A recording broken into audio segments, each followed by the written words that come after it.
Hello my dear soul family. आज एक चीज़ के बारे में बात करेंगे। इट इज़ लाइक कि how do you know that कि आप कुछ बैड सोल टाई है आपका किसी के साथ, और आप ऐसे लोगों के साथ डील कर रहे हो जिनके साथ कि आपको कभी भी सही नहीं लग रहा, और आपकी एनर्जी भी जितनी बार आप उनसे बात करते हो या वो लोग आपके आसपास रहते हैं या जब तक आप उनके साथ रिश्ते में हो या रिलेशनशिप में हो तब तक आपके साथ कोई भी अच्छी चीज़ नहीं हो पाती है, या फिर जितनी बार वो उनसे आप मिलते हो उतनी ही बार आपके साथ कुछ ना कुछ गड़बड़ होता है। तो आपको ये पता कैसे चलेगा that how you will know that you are dealing with a bad soul tie और कार्मिक रिलेशनशिप में आप चले गए हो, या ये आदमी या ये रिलेशनशिप आपको कुछ ना कुछ सिखाने आया है। कैसे आपको पता चलेगा?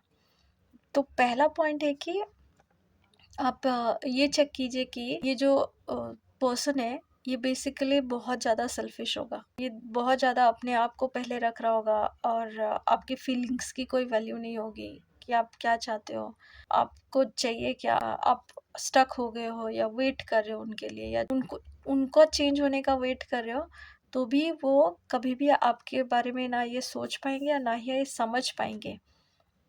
they don't even understand you, they don't even hold that thought about you कि आपको वो टाइम दे पाए और आपको समझ पाए।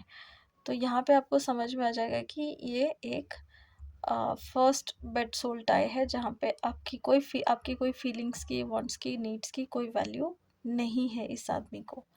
ये पहला है। सेकंड, आप चेक कीजिए कि if you try to voice it out, मतलब कभी आपको ऐसी फीलिंग हुई कि कोई चीज़ आपको बहुत टाइम से परेशान कर रही है, उनका कोई बैड बिहेवियर हो सकता है, कोई थॉट हो सकता है उनका, या कोई चीज़ हो सकती है जो वो बार बार रिपीटेटिव पैटर्न में करते होंगे। फॉर एन एग्जाम्पल कि अगर वो आपके टाइम का वैल्यू नहीं करते, वो हमेशा आपको कमिट करते हैं और उसको ब्रेक कर देते हैं। Always they give you a fake promise. और ऐसे जितने भी रेड फ्लैग्स आपको दिखता जाएगा। फॉर एन एग्जाम्पल कि और एक छोटी सी एग्जाम्पल देती हूँ कि अगर आप लोग साथ में रह रहे हैं, आपने उनको बोला कि ये चीज़ आपका ऐसा मुझे सही नहीं लग रहा है, और आप बार बार भूल जा रहे हो। आपका बर्तन, मान लो कि जो खाना खाने का प्लेट है वो आप हमेशा यहाँ भूल जा रहे हो, सिंक में नहीं रख रहे हो, तो क्या आप रख सकते? The moment you try to voice it out how you feel about anything, or try to communicate them, they will just started blaming you like anything. They will blame you forever, they will blame you for everything। और ये भी हो सकता है कि they will put you down, और आपका will power भी ख़त्म कर दे इतना। मतलब they can say things that can hurt your soul instead, मतलब पूरा ही आपको चीर फाड़ के रख देंगे। और instead of they are trying to get it better कि हाँ, हम समझे कि ये क्यों हो रहा है और आपने ये क्यों बोला, चलो बात करके ये ख़त्म करते। नो, आपको वो हमेशा बोलेंगे that it's always your fault. उनकी गलती कभी थी ही नहीं। और अगर उन्होंने गलती से बोल भी दिया तो भी वो एक it is not a kind of वो होता है ना अपोलॉजी, एक होता है आप बोल रहे हो और एक आप सिर्फ बोलने के लिए बोल रहे हो, that's the kind of feeling. Third point आपको ये देखना है कि no matter what you do for them, मतलब नथिंग यू डू, कभी भी जो भी आप उनके लिए करके ख़त्म कर दो, you will ever be good enough for them। never ever be, it is like never ever be enough for them। चाहे आप अपना दिल चीर के रख दो, काट के रख दो, उनके लिए सब कुछ कर दो, even give them your heart, your soul, your loyalty, everything you just give them, give, it won't matter। It could be your own world, it could be your own happiness, it could be you, it still won't be good enough for this person। तो ये है third sign, जहाँ पे आपको समझ में आ जाएगा कि ये आपका कार्मिक अकाउंट है और आपको ये कुछ सिखाने आया है। आपको जल्दी वो लेसन सीख लेना चाहिए इस सोल कॉन्ट्रैक्ट के साथ। तो चौथे पॉइंट पे आप देखिए कि instead of you are feeling at peace, you are feeling drained. आपको बहुत ज़्यादा ड्रेन महसूस होगा जिस जिस टाइम पे इस आदमी से मिलते हो। This person can literally affect your whole mood, मतलब तुरंत आपका मूड भी चेंज कर सकता है एक सिंपल सी बात के साथ।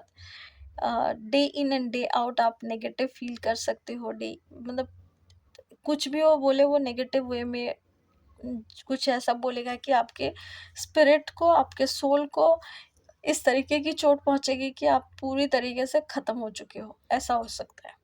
तो इस जगह पे भी आपको ध्यान देना है कि ये क्या सिखाने आया है मुझे।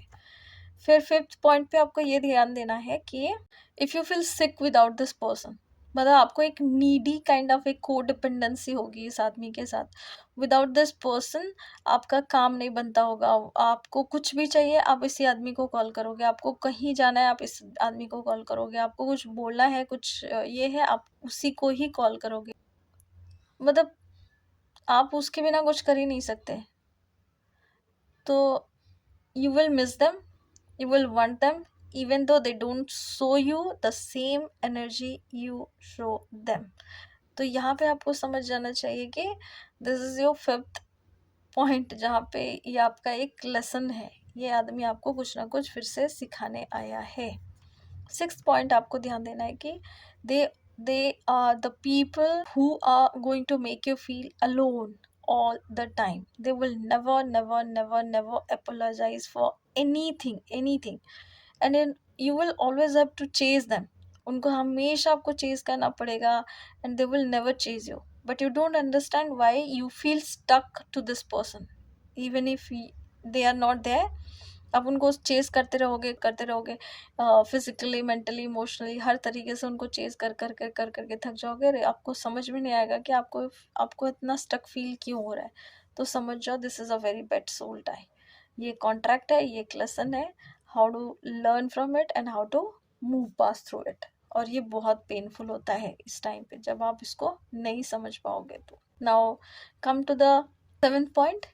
7th पॉइंट इज कि यहाँ पे आपको ध्यान देना है कि these are the kind of person जहाँ पे ये सोल टाई की वजह से they will cheat on you, not only cheat on you, they gonna disrespect you, call you out your name, मतलब कहीं ना कहीं पे आपका नाम उछालेंगे for some other reason. You forgive them, और even if you don't forgive you still miss them।